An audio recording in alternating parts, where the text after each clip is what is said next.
The first map will be none other than Belshire Beach, the winter version. Be careful with that, man. I know, we have a mute button, and I go to, like, press the keyboard, like... Yeah, that is the wrong place for a mute button because... It's so inconvenient. It's actually 2 mute buttons. We have one for myself where I can be like, sorry, guys.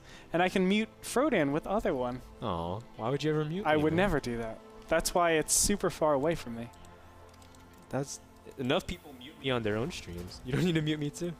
Oh, no, nobody would mute you. Anyway, let's go ahead and introduce the characters over here. In the bottom right-hand corner, as the orange Terran, we have Evil Genius's Puma.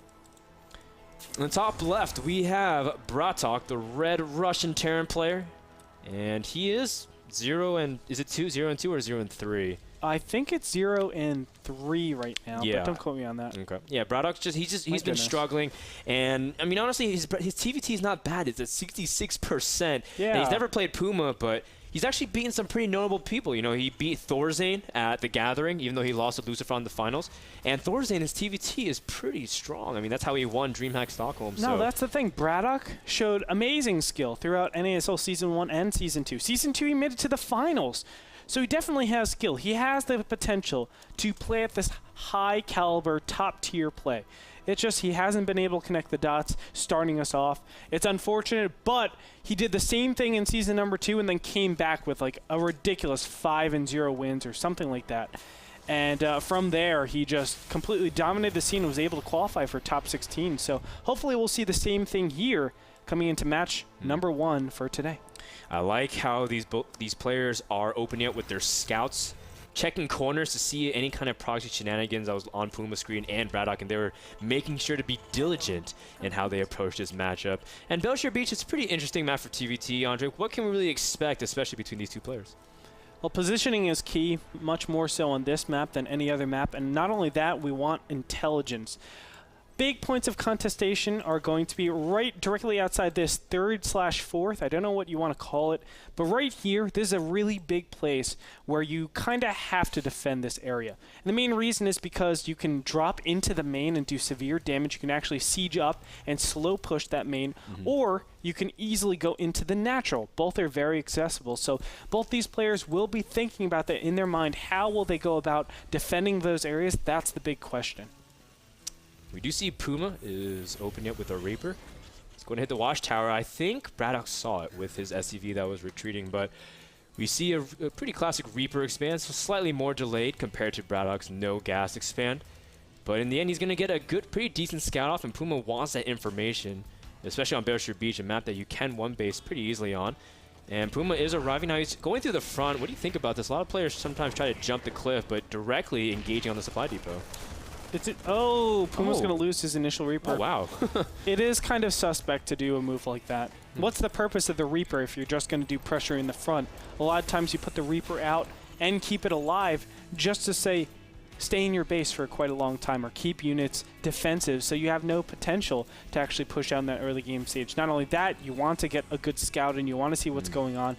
And that Reaper wasn't able to accomplish anything. I have to say, Reapers on Belshire Beach are kind of weird. I wouldn't normally go with that opening.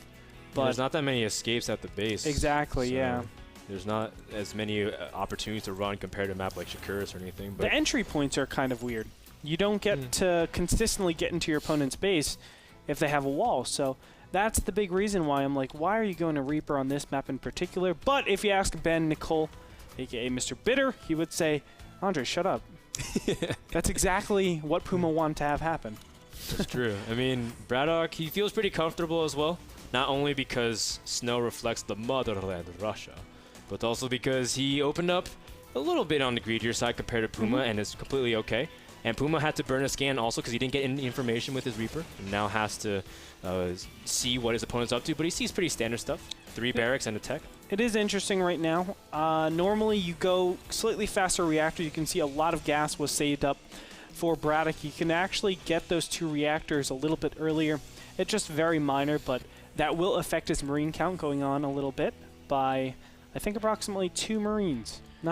So I guess it's not that big of a deal, but normally you do really streamline that process. So it was just something interesting to note. Originally I was going to say he's saving up gas for some reason. I don't know why, but I think it was just a mistake right there.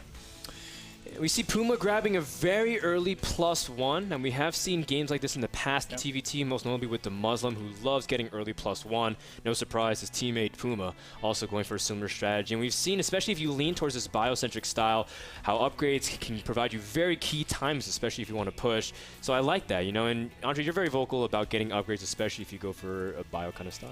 Yeah, upgrades are probably one of the most important things in every single matchup. TVP, TVT, TVZ. You see that happening so much, and the main reason is because that little change affects your DPS dramatically. If you're dealing if you're dealing 6 damage, that extra +1 does another, what is that, 18%, 17%, something around there. So it's a dramatic increase in your effectiveness for all your Marines. So why not get it? Now, that's a big problem for Braddock right now because he doesn't look to be getting a +1 anytime soon. Both players are going towards that medevac tech, so they're looking pretty nice. But Puma just has that extra little advantage with the +1 attack. Well, not to mention he also has combat shields finished. yeah. Braddock just starting his. And he's going to get a lot of information just be going to the watchtower. Puma sees the Marine, doesn't have any upgrades, also doesn't have combat shields. So Puma, he's the one who probably feels pretty safe as well. Yeah. But Braddock, let's see what he is up to at this point. Pretty much just pretty teching as normal, getting siege mode out pretty early compared to Puma. They are diverging slightly, both players. As we can see, Puma is going very biocentric. On the other hand, we have Braddock saving up a lot of siege tanks. This is a pretty brutal push. He will be doing a 2-base attack at this point. I think he'll be setting up pretty soon. There it is. The first 2 siege tanks are coming on out. Yeah.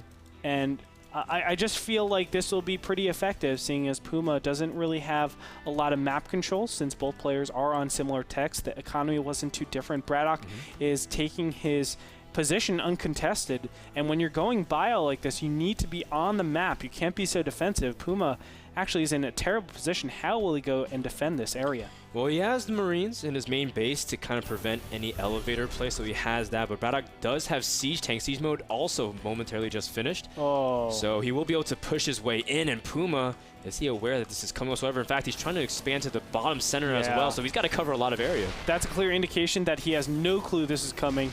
Look at this. Braddock will get great position. Puma needs to move on over here. One nice fire on a couple Marines will do a little bit of damage here. But Puma, how is he going to actually attack this? He might lose a ton of SCVs from this. Well, he does have another command center in production, but so he can always catch up in that grant. He's going to pull his SCVs to tank initial damage and have his Marines stim in. Now, keep in mind, they do have +1 in the advantage, but the ramp can also clump up some units, but it doesn't even matter. Puma is going to stutter step his way to victory for that battle, and Puma manages to take out the force. And how many SCVs did he end up losing there? Let's go ahead and check it out. 18 SCVs. Here's the big problem. Braddock, look at how many units are back here. There are so many units just saved up. Now, normally when you want to do these pushes, you actually have everything rallied over here, so you have effectiveness, and you can snowball your advantage. Braddock did not do that, and we see him lose a pretty sizable amount of units. Now, I like what he's doing, just staying defensive here. He wants his opponent to overstep his boundaries, but I think Puma is in a great position. Even though he lost so many SCVs, he got a head start in that orbital command center. It has positioning, and not only that, Puma has map control. That's a very, very big point of an advantage that Puma has overall. Puma did just keep the production on his command center, and he will have 3 orbitals. Keep in mind that a big factor coming into is that he eliminated the first 2 tanks from Braddock as well.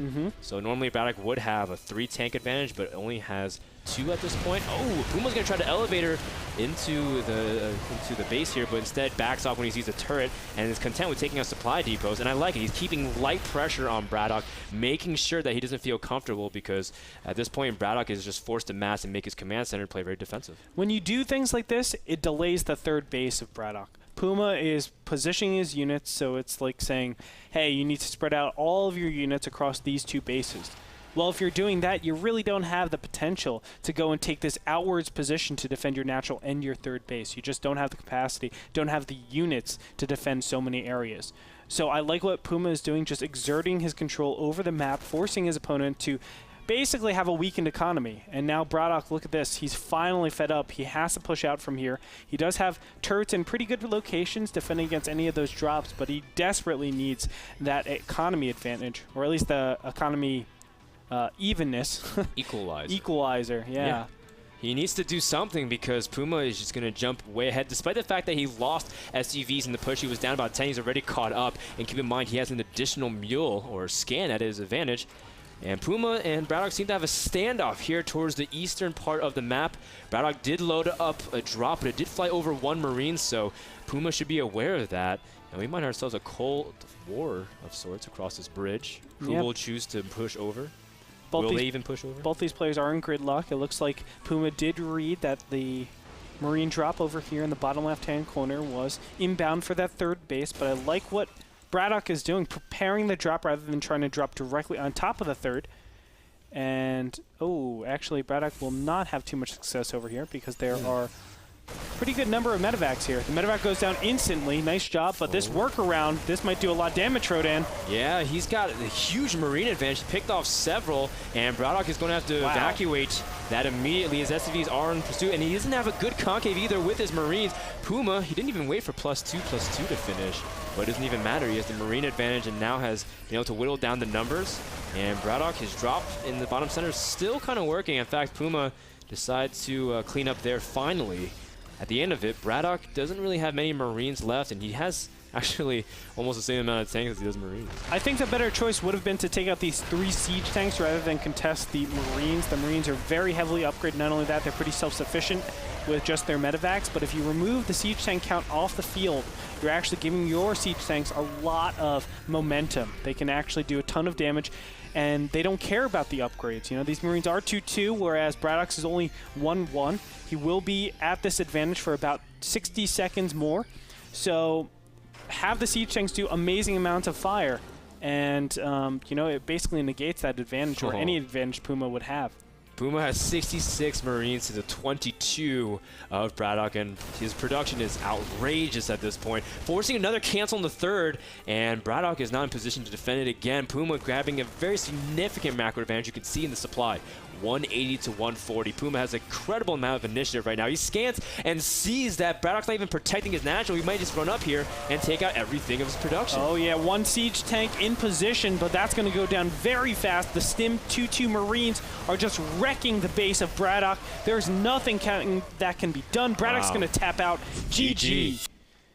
And Puma, he's going to take it, man. Looking real good.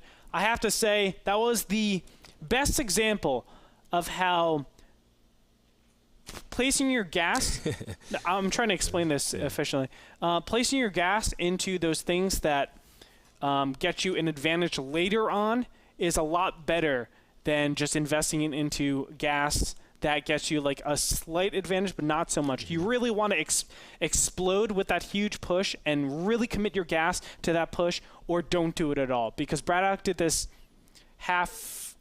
I want to curse, but I can't. Half-hearted, yeah, thank you. There you go. Half-hearted attempt for that push, and it just didn't do nearly as much damage as he needed to. It's because he didn't have reinforcements keeping that alive, making it so the siege tanks would have multiple attacks.